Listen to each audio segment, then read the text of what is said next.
एक दफा एक दाना शख्स गांव गया। जब वो गांव में दाखिल हुआ तो उसने एक हैरत अंगेज मंजर देखा। एक बूढ़ा शख्स एक चारपाई पर बैठा था और उसके इर्द गिर्द मुर्गियां दाना चग रही थीं। उन्हीं में एक बाज का बच्चा भी जमीन से दाना चग रहा था। वो हैरान होकर बोला, ये कैसे मुमकिन है? बाज का बच्चा मुर्गियों की तरह दाना क्यों चग रहा है?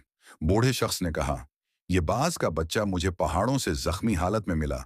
मैं उसे घर ले आया, मिरहम पट्टी की और मुर्गियों के बच्चों के साथ रख दिया।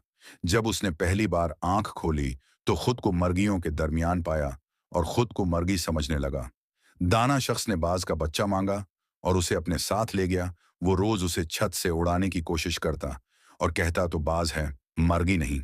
आसमान तेरा मुकद्दर है। मगर बाज हर बार डर कर गर्दन झुका लेता, पर सकीड़ लेता और जमीन पर बैठ जाता।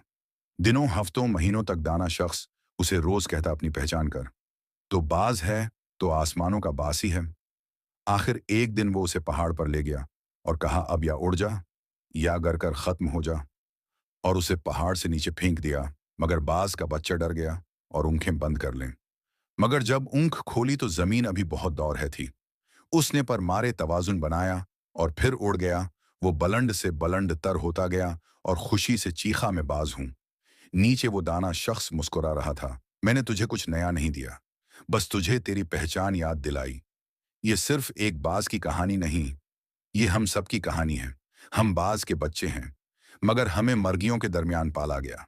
हमारे टीवी, अखबारात, माशरा हमें मुसलसल बताते हैं कि हम कमजोर हैं, कमतर हैं, नाकाम हैं। लेकिन नहीं, हम इस इम्त के फर्द हैं जो सबसे बेहतरीन इम्त है। हम इस मुल्क के शहरी हैं जो एक अजीम ताकत है। हमारे अंदर वो सलाहियत है जो दुनिया को बदल सकती है।